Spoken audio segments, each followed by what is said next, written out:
Hello friends, welcome to the my YouTube channel. जैसा कि आप लोग सब जानते हैं कि आपकी यूटेट की परीक्षा हो चुकी है। आई होप कि आपकी जो यूटेट की परीक्षा है वो अच्छी हुई होगी। तो यहाँ पे साइंस के जो क्वेश्चन आए हैं उनका जो आंसर है वो मैं लेके आई हूँ। ठीक, तो क्वेश्चन नंबर 121 है, लोहे में जंग लगना एक क्या है। तो लोहे में जंग लगना एक क्या है आपका रासायनिक परिवर्तन होता है। दूसरे है, केले के पौधे का कौन सा भाग भोजन के रूप में प्रयुक्त किया जाता है।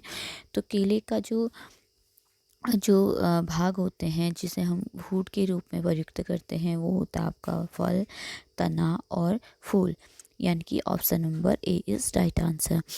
नेक्स्ट क्वेश्चन है, विद्यार्थियों की अधिगम कठिनाइयों की पहचान के उपरांत विज्ञान शिक्षण में किस प्रकार के शिक्षण की व्यवस्था की जानी चाहिए। यानी कि विद्यार्थियों की जो कठिनाई है उनको डायग्नोज कर लिया गया है, उसके बाद जो शिक्षण है वो किस प्रकार का होना चाहिए।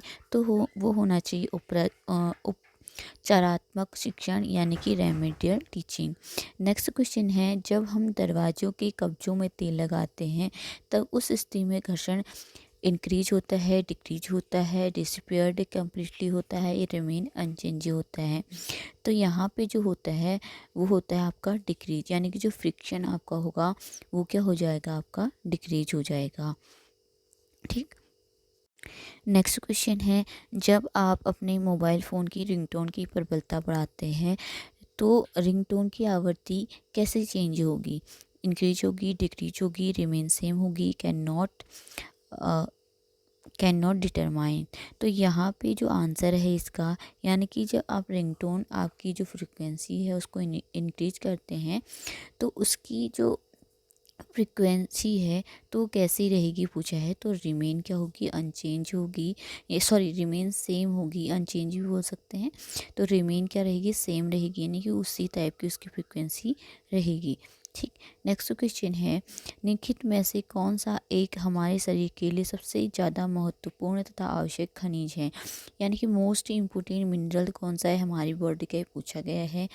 Potassium, sodium, calcium and magnesium. तो इसका राइट आंसर है कैल्शियम। कैल्शियम सबसे ज़्यादा जो मोस्ट इम्पोर्टेंट मिनरल होता है हमारी बॉडी के लिए। नेक्स्ट क्वेश्चन है, चुंबक के चुंबकीय गुण को निम्नलिखित में से किसके द्वारा नष्ट नहीं किया जा सकता। तो यहाँ पे आपका जो चुंबक का गुण है तो किस प्रकार से नष्ट नहीं किया जा सकता है। यानी कि हथौड़े से पीटने पर, हैमरिंग से, हीटिंग से, dropping on a hard surface या बॉइलिंग से। तो ये चीज़ सारी आपके एनसीईआरटी में दी गई है और मैंने भी बताई थी। तो बॉइलिंग से क्या नहीं होगा, आपका चुंबकीय गुण नष्ट नहीं होता है। ठीक, अगला क्वेश्चन है, the epicentre of earthquake is situated at. यानी कि जो आपका जो भूकंप का अभिकेंद्र है स्थित होता है, कहाँ पे स्थित होता है, core of earth, in the middle of earth, surface of earth या अबव द सरफेस ऑफ अर्थ।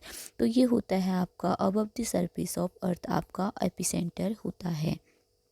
ठीक, इसका राइट आंसर डी।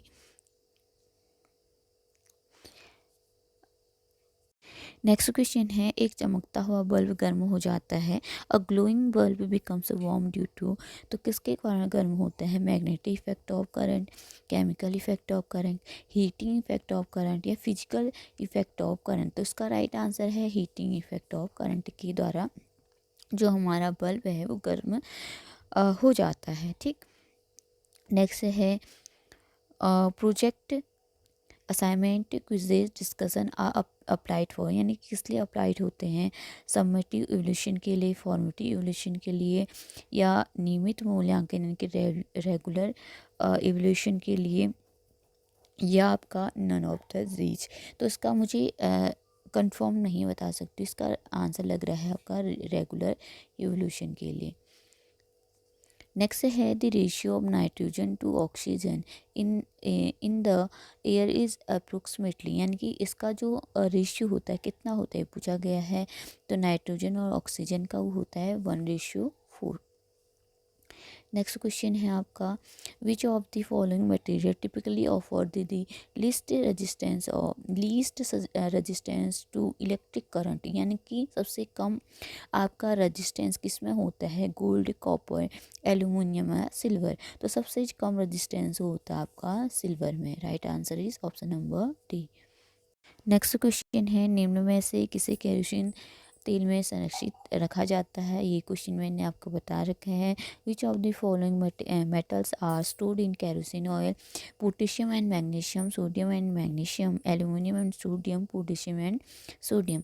तो जो उसको केरोसिन ऑयल में संरक्षित रखा जाता है वो है आपका option number D, potassium and sodium. Next question है, the rockets work on the principle और कंजर्वेशन ऑफ। तो ये करता है आपका मोमेंटम पे, किस पे करता है, मोमेंटम पे। ठीक। नेक्स्ट क्वेश्चन है, which of the following is the appropriate statement for information technology.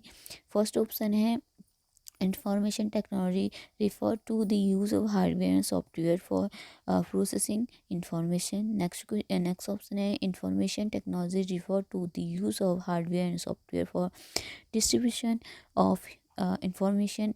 Information technology refer to use of hardware and software to for storage, retrieval, processing and distributing information of many kind. तो उसका सही answer है option number C, information technology refer to the use of hardware and software for storing, retrieval, processing and distribution information of many kinds। ठीक। Next question है, major objective of organizing of science exhibition is to, यानी कि विज्ञान प्रदर्शनी के आयोजन का मुख्य उद्देश्य है, यानी कि क्या है पूछा गया है, great students on practical skill. दूसरा, provide opportunity to student to complete with others. Third option है, provide opportunity to student to showcase their creative ideas. Next है आपका, provide opportunity to student to enhance their academic performance. तो इसका right answer क्या हो जाएगा आपका option number C. ठीक, provide opportunity to student to showcase their creative ideas. ठीक। नेक्स्ट क्वेश्चन है, naphthalene was use to repel moth and insect in dry form, यानी कि कीट पतंगों को भगाने के लिए इस्तेमाल की जाने वाली नैप्थलीन बॉक्स प्राप्त होती हैं पेट्रोलियम, शुगर यानी कि चीनी से, कोलतार से या एलपीजी से। तो ये आपका एनसीईआरटी से लिया गया है। तो किससे होती है नैप्थलीन की जो बॉल्स, वो किससे होती है, कोलतार से। नेक्स्ट क्वेश्चन है, bronze is an alloy of, यानी कि जो ब्रॉन्ज है वो किसका एलॉय है, यानी कि मिश्र धातु किसका बना हुआ है, ये आपका पास क्वेश्चन है। राइट आंसर है पीतल एंड टिन। तो जो ब्रॉन्ज होता है वो अलॉय किसका होता है, कॉपर एंड टिन का। Option number A is right answer. ठीक। नेक्स्ट क्वेश्चन है, पश्मीना ऑब्टेन फ्रॉम, यानी कि जो पश्मीना है वो कहाँ से प्राप्त होता है, सिप से, गोट से, रैबिट से यानी कि याक से। तो वो होता है आपका गोट से। ये ज़्यादातर आपका कश्मीर की साइड पे मिलता है। ठीक। नेक्स्ट क्वेश्चन है, the mechanism of breathing in class 7th should be explained bye teacher in the effective way by using chart के द्वारा वो इफेक्टिव तरीके से कर पाएंगे, यानी कि इम्प्रोवाइज्ड रेपिटेशन यानी कि तात्कालिक उपकरण के द्वारा, टेक्स्ट बुक्स के द्वारा, या थी OHP यानी कि ओवरहेड प्रोजेक्टर के द्वारा। प्रोजेक्टर के द्वारा भी अच्छा कर पाएंगे, चार्ट उतना इफेक्टिव नहीं रह पाएगा। इम्प्रोवाइज्ड ऑपरेटर्स, इसका मुझे जहाँ तक आंसर लगता है वो है आपका OHP। अगर आपको आंसर एग्जैक्टली पता है तो आप इसको कमेंट बॉक्स में कमेंट करिए। ठीक। the charges that accumulate near the upper edges of cloud during a thunderstorm are, यानी कि बादलों के ऊपरी किनारे के पास जो आवेश आदि तूफान के दौरान जमा होते हैं वे होते हैं, यानी कि कौन से जो आवेश हैं वो जमा होते हैं, वो होते हैं आपके positive charge. Option number B is right answer. Okay. Next question है, दी स्पोर्स प्रोड्यूसिंग प्लांट, यानी कि एक बीजाणु उत्पादक पादप कौन सा है। फर्स्ट है रोज, पोटैटो, ब्रेड मोल्ड या जिंजर। तो कौन सा है इसमें से, इसका राइट आंसर है ब्रेड मोल्ड, यानी कि ब्रेड मोल्ड आपका नेक्स्ट क्वेश्चन है a man stand in front of a mirror and find that his image is larger than himself the mirror is, यानी कि एक आदमी दर्पण के सामने खड़ा होता है और देखता है कि उसका प्रतिबिंब उससे बड़ा है। तो दर्पण कौन सा है? तो ये दर्पण है आपका कॉनकेव। कौन सा है आपका? Concave. Option number B is correct answer. Okay. Next question है आपका plant take CO2 from the atmosphere mainly through the air, यानी कि पौधे वायुमंडल से CO2 मुख्यतः किस भाग से लेते हैं?